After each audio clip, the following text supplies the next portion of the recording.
네, 이제 오늘 수업부터는 16번째 과제죠. 16과의 Chapter 16에 있는 Teaching Speaking. 이제 말하기를 어떻게 가르치면 될까? 영어 말하기를 어떻게 가르치나 그 연구적인 배경, 뭐랄까, 이론적인 그 배경과 그 다음에 그 이론을 수업에 접목했을 때 어떻게 그 교수법으로서 실현이 되나? 또한 다양한 교수 테크닉은 어떤 게 있을까? 그런 거에 대한 이야기입니다. 보도록 할게요. In communicative language courses, 그러니까 의사소통 중심 그런 교육 환경에서는 listening and speaking skills are closely intertwined. 그렇죠. 이 speaking이라는 거는 listening이랑 밀접하게 관련이 있는데 왜냐면 내가 말을 할 때 그걸 듣는 사람이 반드시 있고 또 내가 듣고 나면 또다시 말을 해야 되고 그러니까 listening과 speaking은 정말 뗄래야 뗄 수 없는 짝꿍이죠. 그런 게 그렇게 listening과 speaking이 intertwined 되어 있고 often combined as oral communication skills. 그래서 이 둘을 합쳐서 이 구두 의사소통 능력이라고 부른다. 혹은 listening and speaking 이렇게 부른다. The interaction between these two modes of performance applies especially strongly to conversation. 예, 그래서 그 의사소통에 강력하게 적용이 되고 있고 the most popular discourse category in L2 curricula. 영어 L2를 가르치는 그런 교육 과정에 있어서 가장 뭐랄까 각광받고 있는 가장 중심이 되어지는 그러한 담화적인 카테고리이다. And in the classroom, if relatively unidirectional types of spoken language input are usually followed or preceded by various forms of oral production on the part of students. 그래서 이제 스피치나 렉처 같은 경우는 그러니까 원 방향, 그러니까 쌍방향이 아니라 일방향적이죠. 계속 듣기만 하는 상황이 연출이 되고, 혹은 내가 말을 할 때는 계속 말하는 상황이 연출이 되는데, 어찌됐건 그 스피치하고 렉처도 다량의 listening이 있지만, 전후에 학생이 항상 말하는 어떤 oral production, 말하는 그런 것들이 겸비된다. 그렇게 얘기되어 있습니다. 결과적으로 listening 다음에 speaking을 우리가 학습을 하는 이유는 리스닝과 밀접하게 결부되어 있는 것이 스피킹이고 따라서 리스닝과 스피킹은 항상 같이 가는 그 항상 이렇게 베프로서 그 베스트 프렌드 뭐 그런 걸로써 우리가 인식을 할 수가 있는 거죠. 그래서 oral communication skills and pedagogical research 그런 교육적인 그 연구에서 이러한 아까 얘기한 oral communication skills라는 이 listening과 speaking 이것의 연구가 어떻게 진행되고 있는지 그 메인 주제들을 살펴보면요.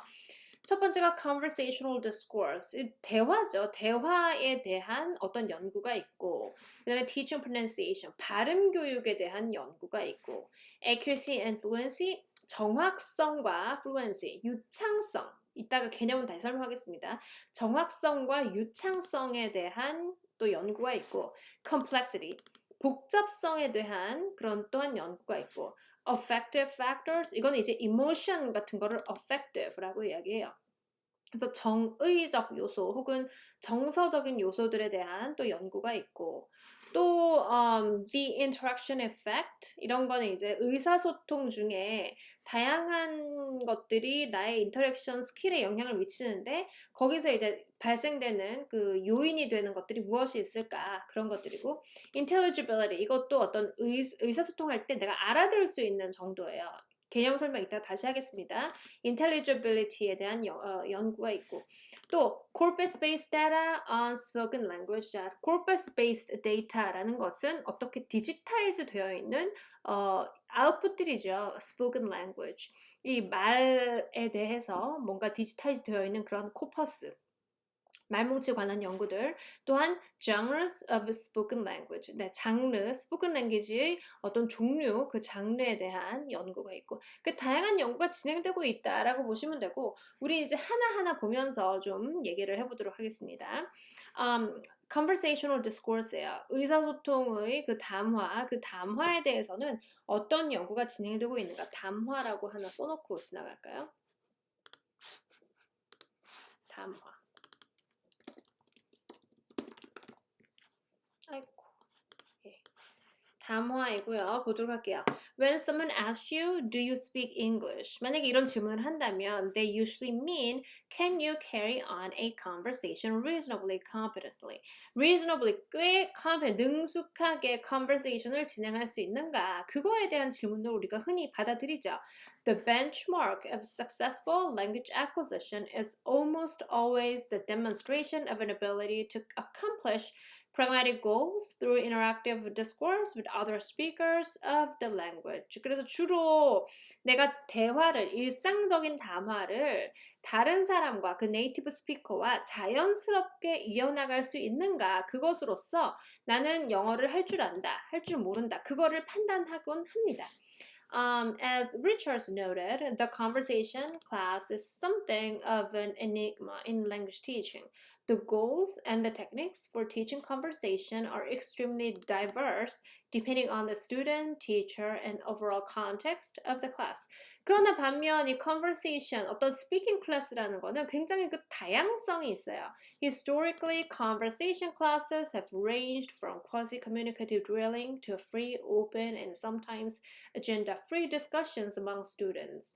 그래서 회화 수업이라고 할 경우 뭐 일상적인 대화를 연습하는 그런 뭐랄까 연습 수업부터 되게 오픈되어 있고 아무 말이나 다 할 수 있고 그렇게 완전 와이드리 오픈되어 있는 그런 수업까지 다양한 범주로서 그것이 존재를 하는데 Pedagogical research on teaching conversation has provided some parameters for developing objectives and techniques. 다양한 목표와 다양한 어떤 가르치는 전략들이 있고 we have learned to differentiate between transactional and interactional conversation. 그래서 우리는 이전에 어떤 정보 전달성 conversation과 그 다음에 상호작용적으로 친교 정서적인 그런 conversation도 있다. 그런 두 타입을 배웠죠. We have discovered techniques for teaching students conversation rules for topic nomination, maintaining a conversation, turn-taking, interruption, and termination. 또한 대화를 이어감에 있어서 내가 할 말만 딱 하고 가는 게 아니고 토픽을 우선 암묵적으로, 암시적으로 알려주고 maintaining a conversation, 그 토픽에 대해서 conversation 지속하고 turn taking, 너 말 한 번, 나 말 한 번 주고받고 interruption, 그리고 어떤 사람은 중간에 끼어들기도 하고 and termination, 그리고 대화가 끝나게 되고 그런 일련의 절차를 통해서 대화가 진행된다. 그 어떤 패턴 또한 배우게 되고요. Our pedagogical storehouse has equipped us with ways to teach sociolinguistic appropriateness, styles of speech, and a non-verbal communication and conversational routines. 또한 문법적인 정확성뿐만 아니라 사회 언어학적으로 그것이 적절한지 적절하지 않은지 이런 상황에선 내가 이런 질문을 하면 된다 안 된다. 또한 이런 모드에선 내가 존댓말을 써야 한다 안 한다. 이런 모드에서는 내가 말을 천천히 해야 한다 하지 않는다. 뭐 이런 것들. 그런 것들에 대해서 뭔가 적절성을 배우는 것도 추가로 있어야 된다 이 말이죠. Within all these fuzzy, the phonological, lexical, and syntactic properties of language can be attended to either directly or indirectly. 그래서 이런 발음적인 거, 어휘적인 거, 그리고 문법, 통사론적인 거는 이런 conversation적인 어떤 이러한 그 뭐랄까 그 프레임을 배우면서 동시에 이런 것들도 추가적으로 배워나가는 그런 루틴이 되는 거죠. 지금 여러분들이 기억해야 되는 단어 같은 경우는 예를 들어서 여기요. 요 단어 잊어버리시면 안 돼요. transactional and interactional. 요거는 그 시험에도 나온 바가 있고 이 transactional conversation은 어떤 의사소통 중에서도 정보 전달, 메시지가 based 된 message oriented conversation이고요. interaction은 어떤 human relationship, 그다음에 정서적인 거, 그다음에 안부를 묻는다든지 그런 것들에 대한 이야기다. 이런 두 키워드에 대한 거 기억을 하시고 넘어가시면 되시겠습니다.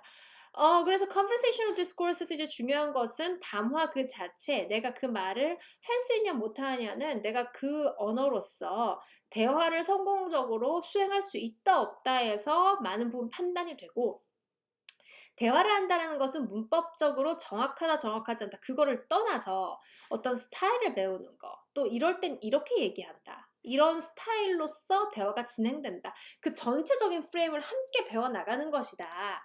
그런 것들에 대한 연구가 진행되고 있다 이 말입니다. 어떻게 하면 학생들이 자연스럽게 대화를 배우게 할까 뭐 그런 것들이겠죠. 이후에 또 이어질 겁니다.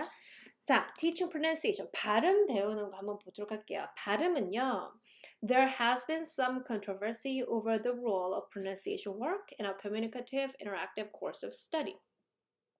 그래서 pronunciation 어떻게 가르쳐야 할까? 이것도 문법을 어떻게 가르쳐야 할까 하고 거의 동일하게 이거를 의식적으로, 의도적으로 가르쳐야 하는지 가르치지 말아야 하는지에 대한 논의가 꾸준히 있어 왔고, 어떻게 하면 잘 가르칠까? 이런 거를 숨겨서 가르쳐야 될까? 아니면은 명시적으로 이렇게 똑바로 이렇게 똑똑히 가르쳐야 될까? 그런 implicit하게 해야 할까? explicit하게 해야 할까 하는 논의도 역시나 있었어요. 이 지난번에 우리가 이 전 챕터에서 grammar하고 vocabulary를 하나의 폼으로 봤다면 pronunciation도 이 phonological 레벨에 있어서는 발음, 즉 폼이라고 할 수가 있습니다. 그래서 총 지금 우리 세 가지의 폼을 했는데요. 하나는 grammar. grammar라는 거는 분명히 이 lexical 레벨에서도 있을 수가 있고요. 그 형태소적인 측면, 또한 sentence level에서도 있을 수가 있어요. 그렇죠? 또 하나는 vocabulary.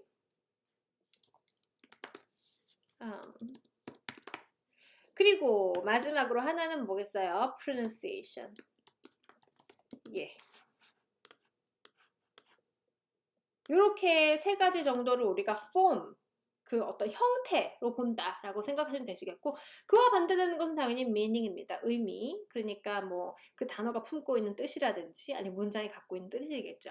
이것들을 폼으로 본다면 나머지 것들은 다 meaning이다. 의미는 그냥 의미예요. 되셨죠? 의미도 역시나 뭐 literal한 어떤 semantic meaning이 있고, 또 pragmatic한 이 pragmatic한 meaning이 있고, 그쵸? 그래서 그런 두 가지 정도의 meaning이 있고, 아까 얘기했다시피 conversation에서는 여기 pragmatic goals, 어떤 활용론적인 목적을 이루기 위해서 우리가 대화를 하는 거기 때문에 semantic meaning보다는 pragmatic meanings도 함께 그 맥락상 파악할 수 있는 그런 능력을 개발하는 거 중요하다라고 이어질 수 있겠네요. 자, because the overwhelming majority of adult learners will never acquire accent-free command of a foreign language. 자, 어른 학습자의 경우 네이티브 수준의 발음을 획득하기가 어려울 수가 있다. Should a language program that emphasizes whole language, meaningful context, and automaticity of production focus on these tiny phonological details of language? 그래서 우리가 이런 작은 티니타이니한 그런 phonological detail까지 굳이 emphasize, 강조를 해야 할까? 정답은요, yes, but in a different way from what was perceived to be essential a few decades ago. 정답은 해야 한다. 발음은 되게 중요하다. 그렇지만 이전에 몇십 년 동안 암묵적으로 행해오던 이것이 방법이다라고 widely accepted 되던 그 방식으로 해서는 부족하거나 적절하지 않다. This topic will be taken up later in the chapter. 그래서 이것도 나중에 이야기하도록 하자. 그래서 결국에는 발음적인 측면도 가르쳐 줘야 된다. 발음을 포기하면 안 된다. 혹은 발음이 폼이라고 해서 그냥 안 가르쳐 주고 암묵적으로 넘어가면 안 된다. 그 말을 하는 거예요. 다음은 accuracy하고 fluency인데요. 이건 제가 번역을 먼저 해드리도록 하겠습니다. accuracy는 정확도이고요. fluency는 유창성이에요.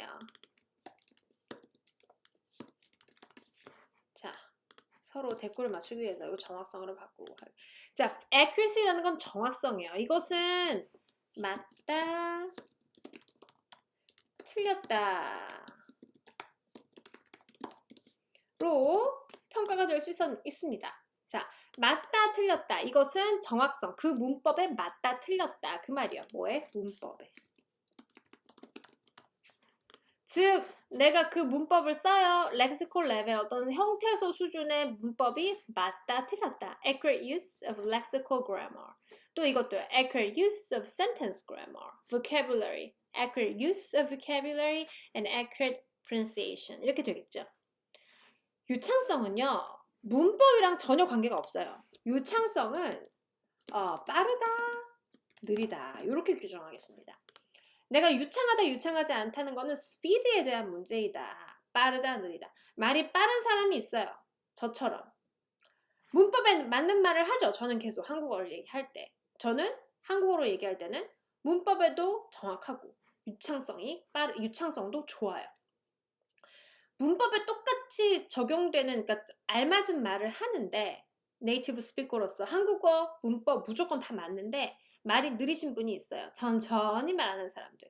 정확성이 좋고 유창성은 낮다 이렇게 얘기할 수 있어요. 그러니까 모든 네이티브 스피커가 말을 빠르게 하는 게 아니라는 거죠. 느린 사람도 있을 수 있어요. 그러니까 플루언스가 낮다고 해서 아주 나쁜 건 아닙니다. 그렇지만 또 빠르다고 해서 그것이 항상 문법에 맞을 수는 없거든요. 제 언어를 할 때 빠르게 말하는 사람 있지만 그 사람은 문법에 틀린 말을 종종 할 수가 있어요. 그러면 유창성은 좋으나 정확성은 떨어진다 이렇게 이야기하고요. 되게 신경 써서 한 단어 한 단어 한 문장 한 문장 틀리지 않으려고 되게 노심초사 말을 하지만 그래서 틀리지 않은 말을 하지만 말 자체는 굉장히 느릴 수밖에 없는 그러면 정확성은 좋고 유창성은 낮다 이렇게 되는 거죠. 정확성은 OX예요. 문법에 맞다 틀렸다. 유창성은 속도가 빠르다 느리다. 그 둘은 공통분모가 없다고 보시면 돼요. 두 개 독립된 개념입니다. 볼게요.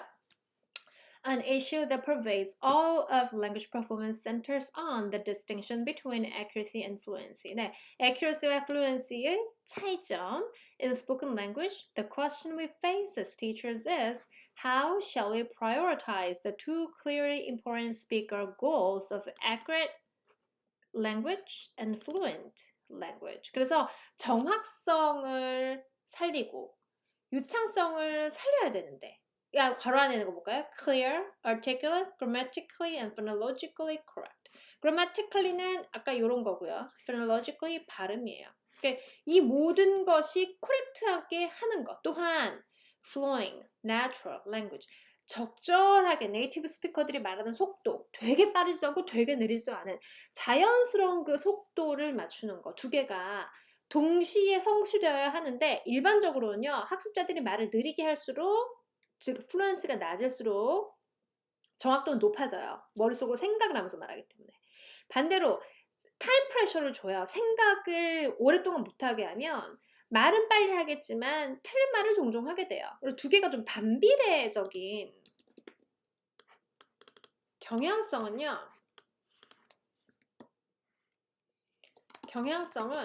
반비례의 경향이 있어요. 천천히 말을 하면 내추럴하진 않지만 정확도는 높아지고요.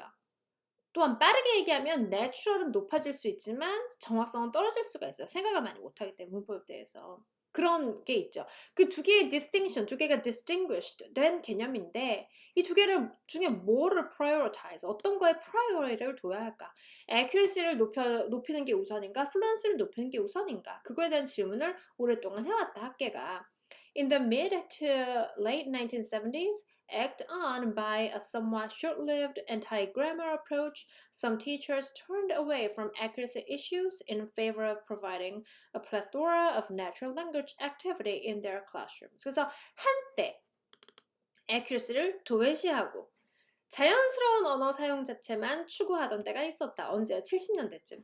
This argument was that adult SLA should stimulate the child's L1 learning processes and become the locus of meaningful language involvement. 그래서 마치 아동학습자가 언어를 습득하듯이 어른들도 그렇게 가르쳐야 한다라는 그러한 어떤 컨셉션이 당시에 있었다는 말이죠.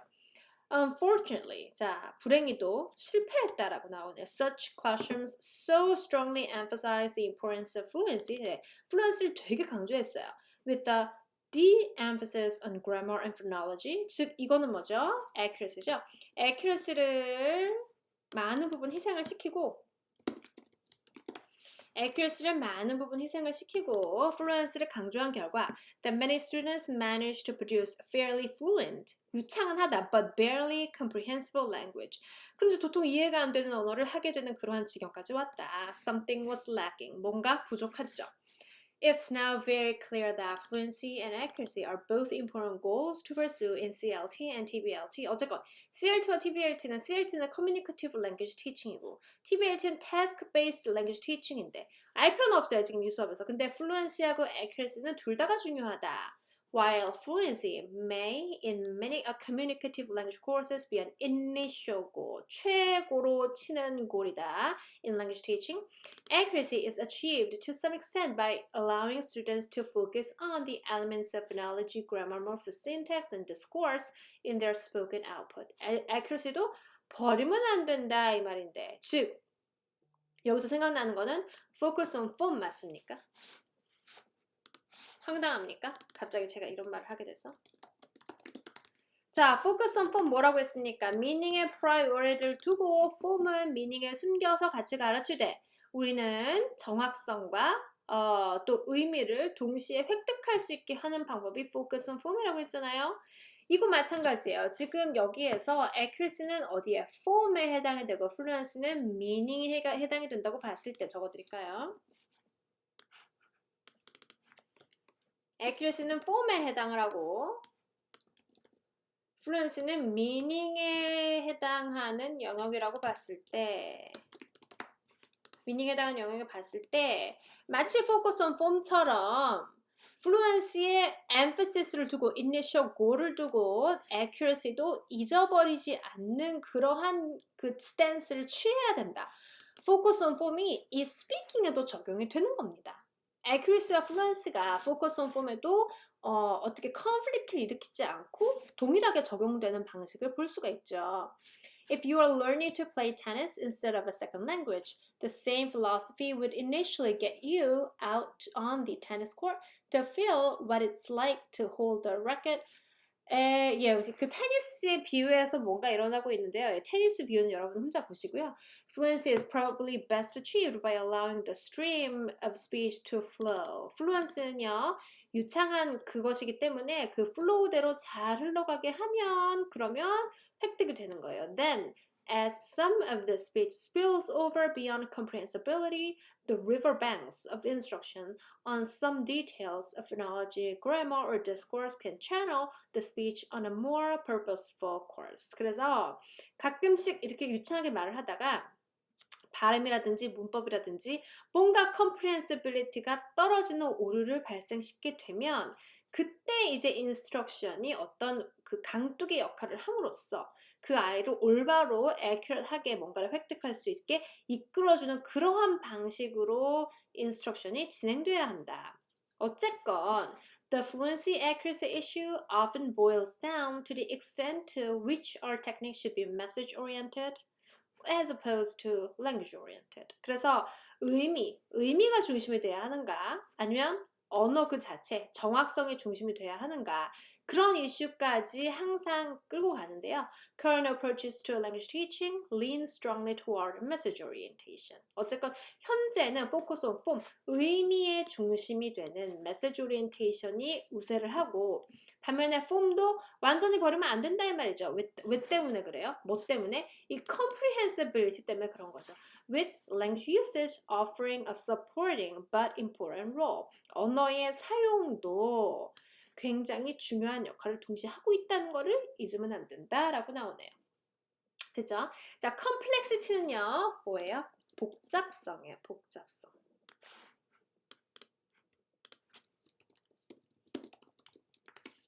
흔히 이제 accuracy, fluency, complexity를 세 개의 요소라고 보는데 복잡성이라는 거는 말을 되게 복잡하게 하는 사람이에요. 어떤 거냐면 단문을 쓰지 않고 복문을 계속 쓴다든지 관계대명사로 계속 말을 이어간다든지 수식을 많이 쓴다든지 문장을 끊지 않고 계속 이어가면 그 문장 자체가 되게 복잡하게 되겠죠? 그게 복잡성이에요.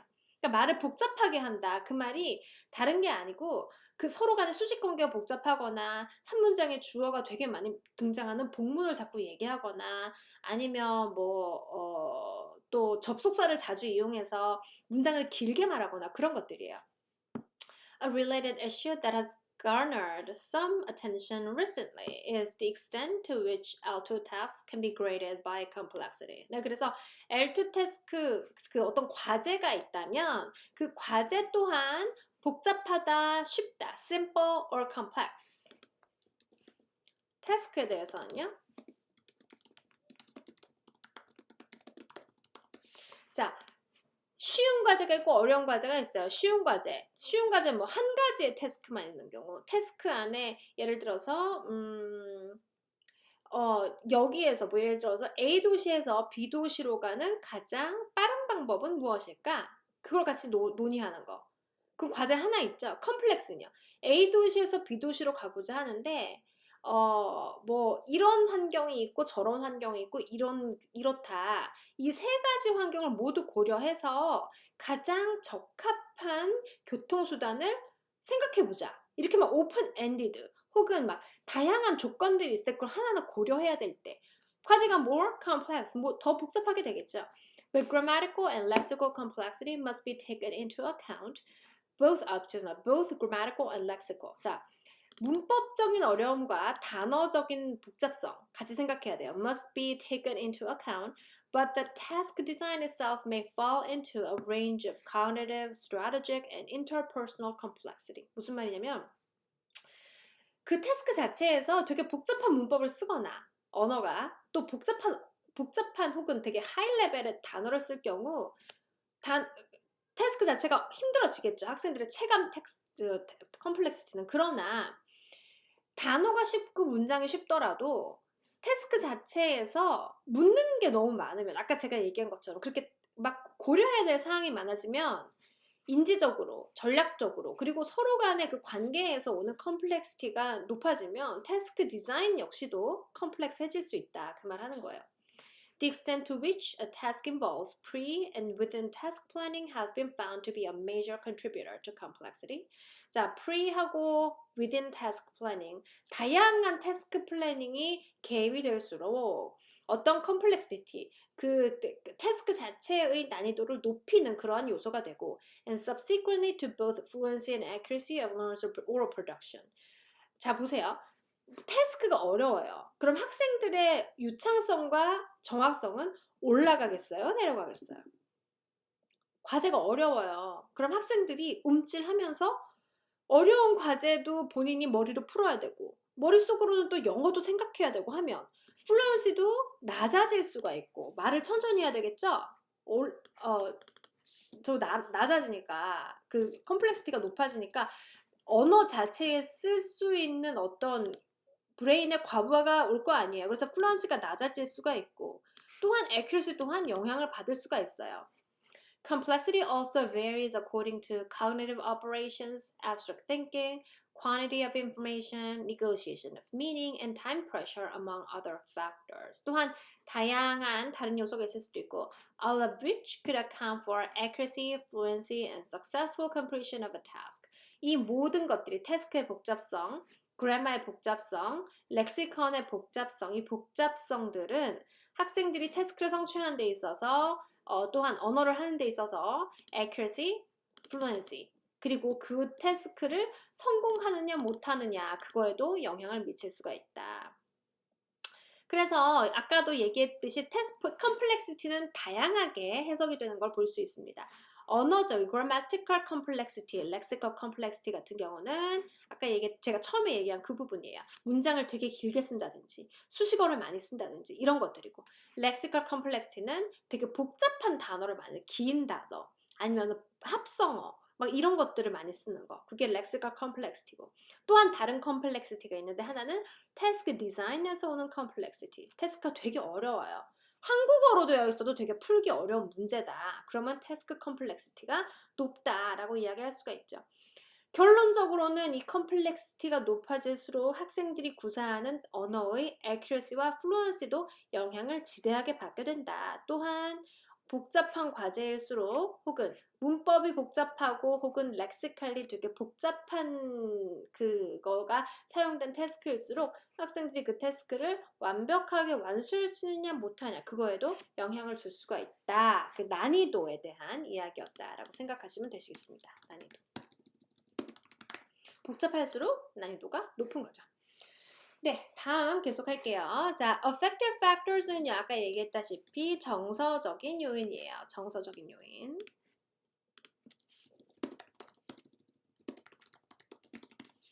정서적 요인이고요. 네, 그래서 정서적 요인을 같이 보시면 one of the major obstacles learners have to overcome in learning to speak is the anxiety generated over the risks of blurting things out that sound ignorant, embarrassing, or incomprehensible. 자, 여기 anxiety. 모든 이제 그 speaking 그 inability, speaking의 어떤 난제, 그것은 어디서 등장하냐? 학생들이 그 L2 스피커가 너무 불안감이 높다. 그 불안감에서부터 오는데 그 불안감은 또 왜죠? 들을 때 그 소리가 뭔지 모르겠어요. 또 되게 당황스럽고 그리고 되게 이해가 안 돼요. 그 모든 것에서 오는 불안감이 가중되어서 speaking ability에 영향을 미친다. Because of our language identity. 또한 우리가 언어에 있어서 어떤 정체성이 있잖아요. 나는 한국인이야. 난 한국인을 이렇게 한국어를 이렇게 해. 한국인인데 영어를 하고 있는 내 스스로가 봤을 때 느끼는 그 어색함, 그 정체성이 형성되지 못한 그 언어에서 오는 그 난처함이 있어요. That informs others that you are what you speak. 너는 그 언어 그 자체이다. 그거에 대한 거. 그러니까 한국에서 자란 한국 사람들은 한국어를 할 때 가장 내 스스로가 나 같죠. 근데 많은 사람들 앞에서 내가 영어를 하기가 불편한 이유는 내가 이렇게 얘기하는 게 되게 웃길 것 같은데 내가 한국인인데 왜 지금 영어를 하고 있지? 이거에 대한 낯섦. 그것도 기여를 하거든요. Learners tend to be reluctant to put themselves in the situation of being judged by peers. 그래서 누가 들어도 이건 non-native인데 이걸 굳이 내가 말을 하고 있는 게 내 스스로가 우습다. 그런 느낌. 그게 좀 self-consciousness? 약간 자기 의식적으로 그런 게 많이 느껴지는 거죠. Language learners must put a new twist on Mark Twain's quip. Our job as teachers is to provide the kind of warm, embracing climate that encourages students to speak, however halting or tentative their attempts may be. 그래서 그 시도가 되게 낯설고 힘들지라도 그거를 보듬어주고 그 지속시켜주려는 그러한 파이팅 그거를 교사들이 해야 된다라고 적혀 있네요. 그 anxiety 그 불안감에서 오는 그 정서적인 요인이 speaking ability의 그 부정적인 영향을 미칠 수 있다. 그렇게 적혀 있습니다. 자, 인터랙션 이펙트 한번 볼게요. 상호작용에서 오는 효과요. The greatest difficulty that learners encounter in attempts to speak is not the multiplicity of sounds, words, phrases, and discourse forms that characterize any language, but rather the interactive nature of most communication. 상호작용하는 그 특성이, 상호작용적인 특성이 커뮤니케이션을 힘들게 할 수 있다. Conversations are collaborative as participants engage in a process of negotiation of meaning. 네. 대화라는 것은 collaborative, 굉장히 이게 협조적인 거죠. 모두들이 같이 참여함으로써 이루어지는 건데 So, for the learner, the matter of what to say, a tremendous task to be sure. 그래서 뭘 얘기할까 is often eclipsed by conventions of how to say things, when to speak, and other discourse constraints. 근데 나만 말을 잘 하면 되는 게 아니고 내가 끼어들 틈도 생각해야 되고 내가 다른 것도 배려해야 되고 뭐를 어떻게 얘기할까에 대한 측면들 다양한 변수가 존재를 해요. For example, among the many possible grammatical sentences that a learner could produce in response to a comment, how does that learner make a choice? 그래서 이러한 현상들이 있다면 possible grammatical sentences 내가 이걸 이렇게도 얘기할 수 있고 저렇게도 얘기할 수 있는데 그럼 내가 도대체 어떻게 얘기할까? 그런 거에 대한 choice, 저기 문제들.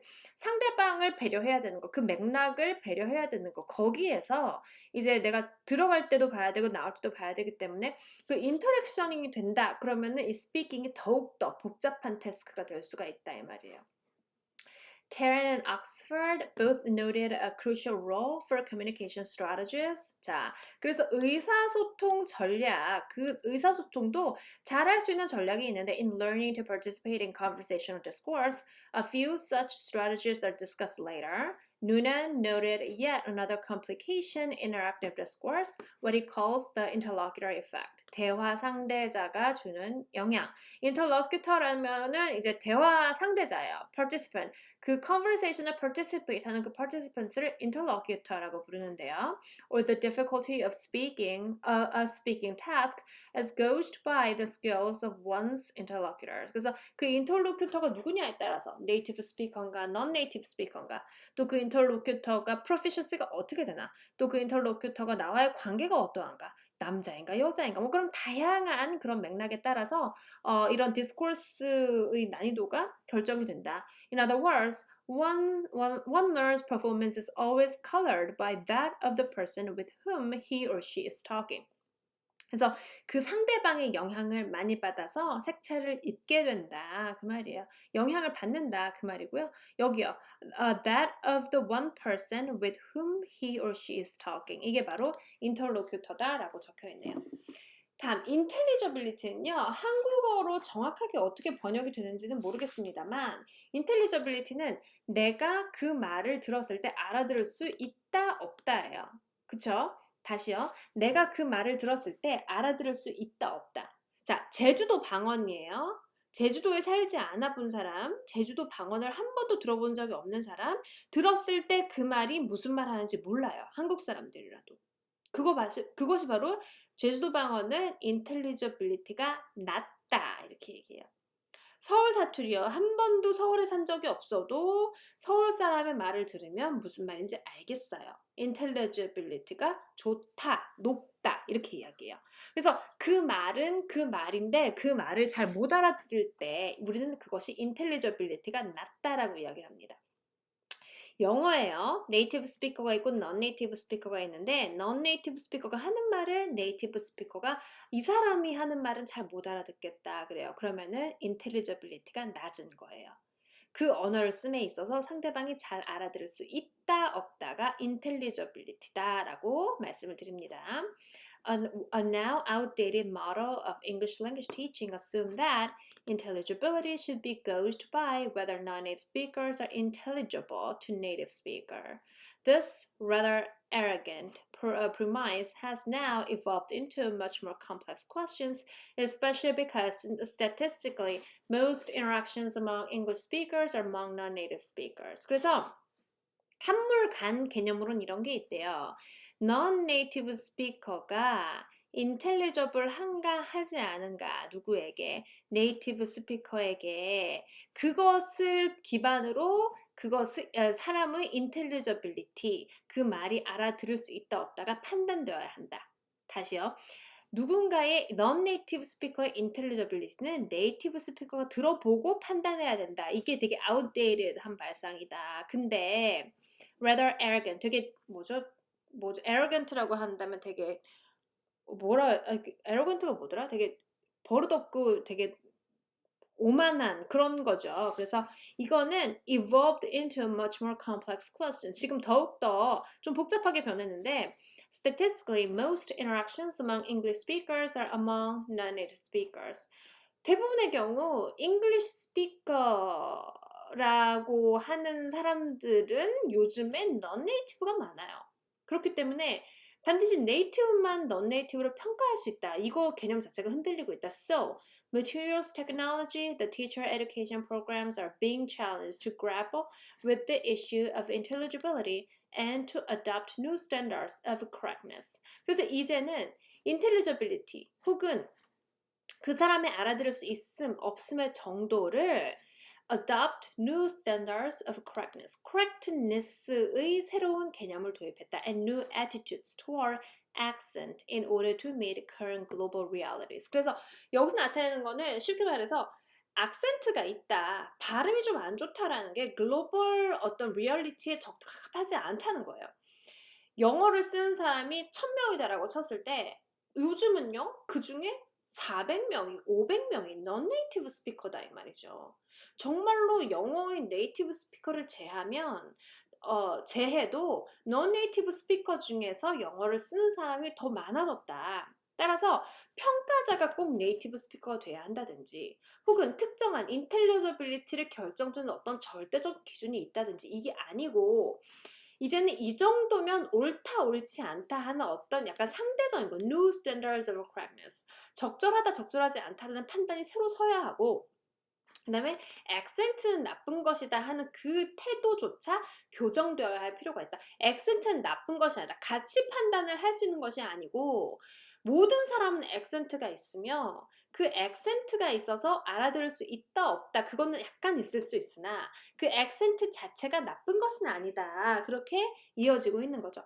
그런 무브먼트가 이제 토익에 반영이 되어서 뉴질랜드 액센트, 오스트레일리아 액센트, 그 다음에 뭐 캐나다 액센트, 그 액센트가 다양한 이제 커뮤니케이션의 어떤 평가, 뭐랄까, 그런 것도 그 문학에 넣잖아요. 모든 것이 영어 액센트, 그러니까 아메리칸 잉글리시 액센트, 아메리칸 잉글리시 액센티드 잉글리시가 토익이 나온 건 아니죠. 영국 발음도 나오고, 뉴질랜드 발음도 나오고, 호주 발음도 나오고, 바뀌었죠. 이런 약간 글로벌한 유럴리티를 고려한 어떤 변화예요.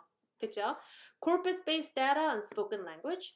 The intelligibility issue has been revolutionized by a growth of readily available corpora of spoken language. 자, 그래서 이제 spoken language의 어떤 corpora, 말뭉치들이 대거 발전하게 됩니다. One of the key developments in research and teaching oral production.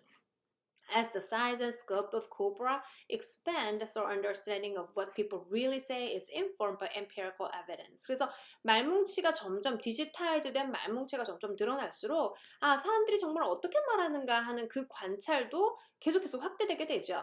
An increasing stockpile of data on spoken grammar has been instrumented in guiding alto curricula and textbooks and in exposing learners to greater authenticity. 네, 여기요. 진실성, 어떤 사실성 충만한 언어 데이터에 학생들을 계속해서 노출시킬 수 있게 됐어요.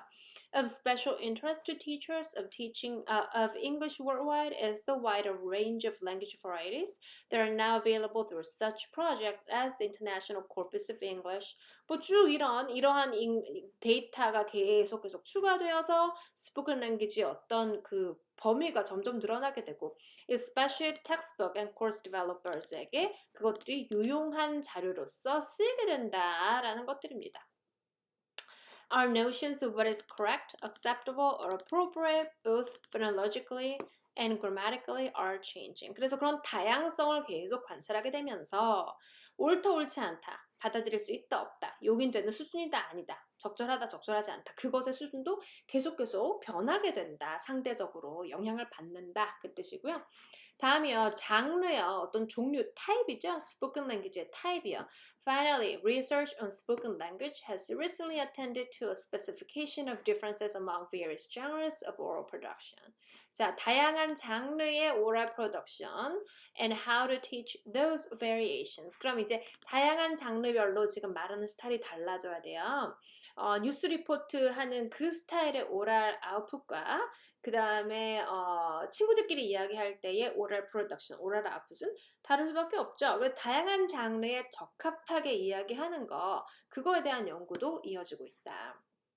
What is judged to be acceptable and or correct varies by context or genres such as small talk, discussion, narrative, among others. 뭐 이런 다양한 맥락마다 적절하게 말하는 방식이 다 다르며 as research more accurately describes the constraints of such genres on spoken language, we will be better able to pinpoint models of appropriateness of student-specific purposes in learning English. 그래서 그런 거를 다양한 거를 그 specify 함에 따라서 언어를 배울 때 그러한 목적 지향적으로 이거는 스피치 할 때 좋은 스타일의 말하기입니다. 이렇게 말할 때는 뭐 small talk에 적합한 말하기 스타일입니다. 그것도 같이 배워나가야 한다라는 어떤 연구의 범주예요. 지금까지 이런 걸 이제 살펴봤다면 이제 여러분들이 이 책에서 진행될 내용들은 이러하니 학생들을 이렇게 가르치는 것에 주목하자. 왜냐하면 여기에서 연구 결과에 따르면 이러하다고 했기 때문에 우린 이러한 학생들이 이것 때문에 이렇게 될 수가 있다. 그러므로 그런 걸 방지하기 위해서 혹은 그런 거를 개발하기 위해서 그런 거를 개선하기 위해서 우리는 저렇게 하자. 이렇게 흐름이 이어지는 거죠. 연구가 왜 중요하냐면 학생들의 현 주소를 파악하게 해주고 그리고 그것을 교실에 적용을 했을 때 그거에서 발생되는 뭐 부작용이라든지 혹은 나쁜 방향을 미연에 방지하게 해주고 또 올바른 길로 나아갈 수 있게 해준다. 또한 더욱더 효과적인 교수법은 특정 분야의 특정 부분의 그 발달을 더욱더 촉진시킬 수 있으니 이러한 연구를 기반으로 우리가 티칭의 디렉션을 상정해보자 하는 이유로서 지금 앞에 뭐죠? Pedagogical Research가 스피킹에 관련돼서는 어떻게 진행되어 왔는지 쭉 한번 살펴본 겁니다. 이해되시죠?